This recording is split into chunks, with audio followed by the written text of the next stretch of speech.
Hello everyone, welcome back to Simplify Studies. In our previous video, we studied about history and prehistory in detail.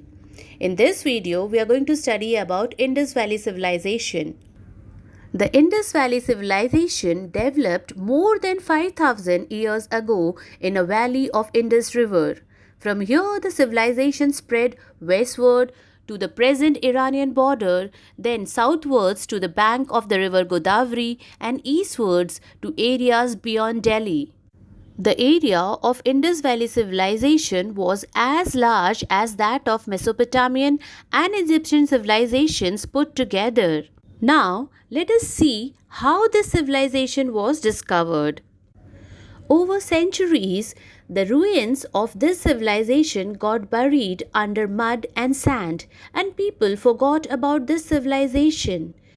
Then, in 1850s, British engineers building a railway line from Lahore to Multan found several perfectly shaped bricks of high quality near a huge mound. In fact, they used many of these bricks to lay the railway lines.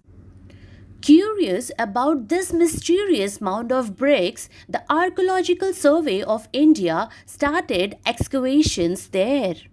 In 1921, Dayaram Sahani, an Indian archaeologist working with the ASI, unearthed the ruins of Harappa. The next year, Rakuldas Banerjee, another Indian archaeologist of ASI, excavated the city of Mohenjodaro, which means the Mount of Dead. Their excavations showed that between 2600 and 1900 BCE, a highly advanced civilization had flourished along the banks of the Indus. Around 1900 BCE, these cities were gradually abandoned, and this once thriving civilization came to an end. Now, let us see location and important sites of IVC. More than 2000 sites of the Indus Valley civilization have been discovered to date. Some are in present-day Pakistan, while some are in India. Mohenjodaro, Harappa, and Mehergarh are in Pakistan. Sites located in India include Dholavira in Rann of Kutch, Lothal in Gujarat, Ropur in Punjab, Kalibangan in Rajasthan, Alamgirpur in Uttar Pradesh, Banavali and Rakhigadi in Haryana. Today, much of Sindh, Rajasthan, and parts of Punjab is a desert. But 4,000 years ago, when the Indus Valley civilization flourished, the land here was fertile. There were plenty of rainfall, and crops like wheat, barley were grown here. There were dense forests, and animals like elephant, tiger, and rhinos roamed here. Most of the sites discovered so far are small villages or towns with only a few large cities. The villages covered around 8 hectares each, while cities like Mohenjodaro extended over 32 hectares. Historians say that most of the cities seemed to have followed the same town plan, despite being separated by vast distances. The most striking feature of the Indus Valley civilization was the well-planned nature of its cities. Careful attention was paid to the layout of roads, to drainage, and the sewage systems. The cities of Indus Valley civilization were built using the grid system of town planning. The main roads were around 9 meters wide and ran parallel to one another from north to south. Roads lying east to west cut across these main roads at right angles. Thus, the city was divided into square or rectangular blocks. Each street and lane had a public well. Houses were built on both sides of the lanes. Buildings in the Indus Valley settlements fall under 3 broad categories. First, houses, second, public buildings, and third, baths. The Indus cities were divided into 2 main parts. One part of the city was built on a higher platform. Archaeologists call it citadel. The most important buildings in the city were built in this citadel. These massive citadels were built to protect people from floods. The lower part of the city consisted of houses for common people. The walls of the houses were made of baked bricks. This was the first ancient civilization to bake bricks for building purposes. The roofs were flat and made of wood. Each house had a courtyard and rooms built on 2 or 3 sides. Remains of staircases prove that some houses were double-storied. The other special feature of this civilization was the presence of wells within most houses for the supply of water. It was also the only ancient civilization in which every house had a bathroom and brick flooring. The floors of the bathroom were sloping so that the water could drain easily. These bathrooms had outlets to carry the dirty water to the drains outside. The drains ran along the sides of the roads. They were built of baked bricks and were covered with stone slabs. There were inspection holes at intervals. They allowed the drains to be cleaned easily. The waste water was let out beyond the city walls. In Mohenjodaro, there is a large structure on the citadel, which archaeologists have called the Great Bath. It looks like a swimming pool with changing rooms surrounding it. Bitumen, that is coal tar, was used on the floor of walls of the tank to make them waterproof. When the outlet at the base of the tank was opened, water rushed out into a drain. Some historians believe the Great Bath may have been a public bath. Others believe it was used for religious purposes. At Harappa, the great granary, made mostly of timber, stood near the river so that grain could be carried easily to the boats. Such granaries were used to store excess grains for trade. The granary were well ventilated. Similar granaries have been found in Mohenjodaro. Other structures in the citadel included workshops, furnaces, public buildings. The quarters for workers were built away from the citadel. Not much is known about the society in those days because the script of this civilization has not been deciphered yet. But there might have been 3 social classes: priests and rich merchants made one group, traders, craftsmen, and farmers made up the next, and the laborers formed the third group.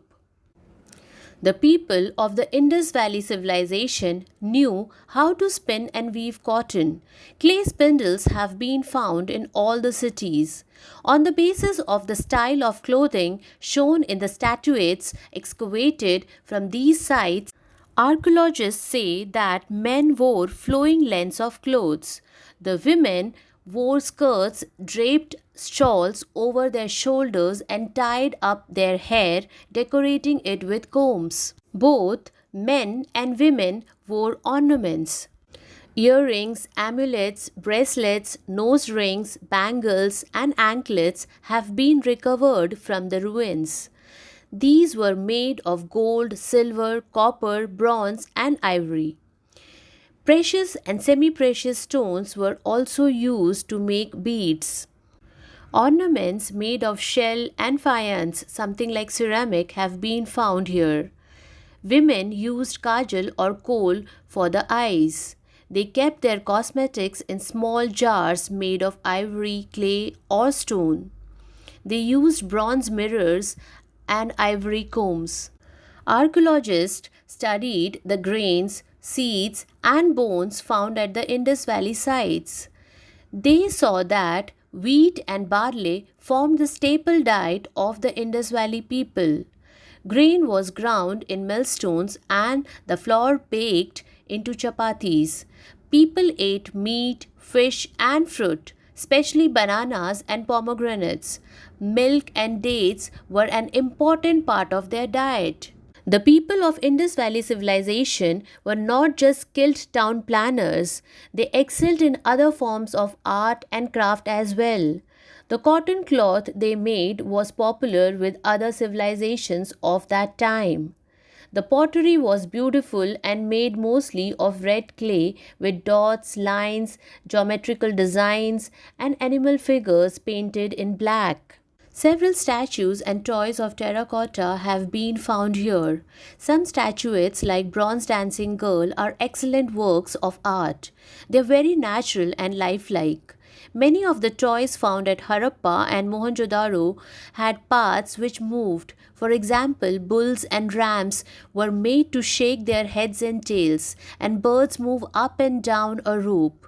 In villages of India, we still find toys like these, but made up of wood. Expert metal workers made metal figures. They also made vessels, weapons, and tools. Goldsmiths made ornaments of different kinds. Those who made beads and amulets could bore precise holes in hard semi precious stone beads like cornelian.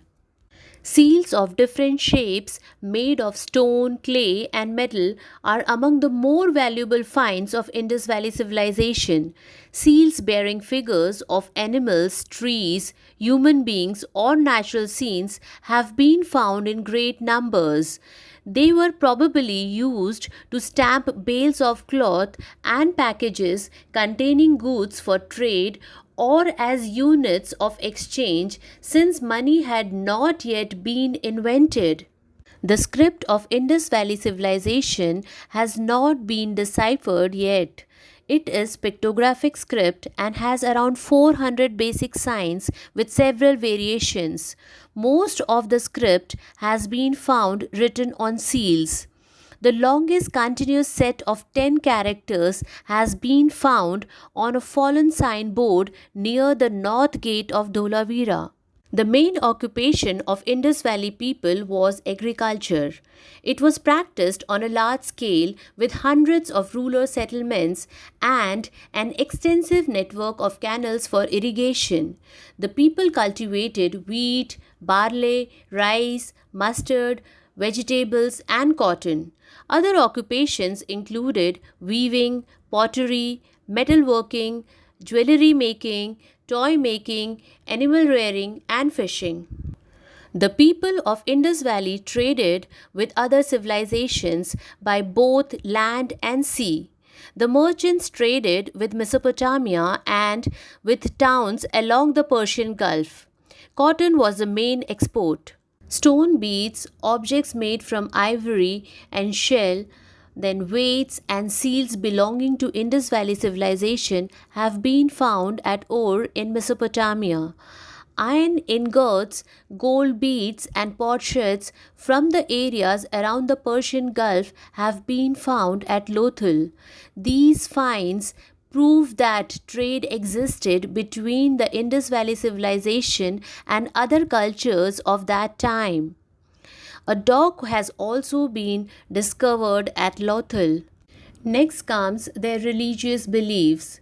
We have some idea of religious beliefs of Indus Valley people from the seals, pottery, figures, then stone images and amulets found in the excavations. The people believed in Mother Goddess. A seal showing a three-faced figure in a yogic position has been found. It is believed to represent the Hindu god Shiva as Pashupati, means Lord of Animals, suggesting that the worship of Shiva in some form existed. The peepal tree and the humped bull was considered sacred. The people of the Indus Valley civilization believed in life after death. When a person died, food, utensils, ornaments, and mirrors were placed in the grave along with the body. Now, the big question is, how did this great civilization end after flourishing for a few thousand years? Well, There is no clear answer to this question. Some historians believe it ended because of natural factors. There may have been repeated floods caused by change in the environment. Archaeologists have found several layers of habitation at different sites. This led them to believe that as the cities flooded, new ones were built over older ones, till the cities were finally abandoned. Some historians believe that there was a shift in the course of river flowing through this region, causing the land to dry up and forcing people to move away. It may also be that the civilization decayed steadily due to gradual decrease in rainfall, leading to a long dry spell. Or, as population increased, people began to clear forest for food, shelter, and agriculture. This could have led to the deforestation and gradual desertification. Till its script is deciphered, the reason behind the decline of Indus Valley civilization will remain a mystery. The Indus Valley civilization provides us with an important link to the past. Many practices and customs seen in India today seem to have originated in the Indus Valley civilization. For example, Indians still wear jewelry of the kind worn by people of the Indus Valley civilization. Children still play with toys similar to the ones played with by children of the Indus Valley civilization. And we continue to follow many of the styles of dress and forms of worship of that time. In other ways, however, India seems to have lost touch with many traditions of the Indus Valley civilization. So that's all I have for you today. Keep learning and do practice the quiz. The link of the same is given in the description box. Thank you.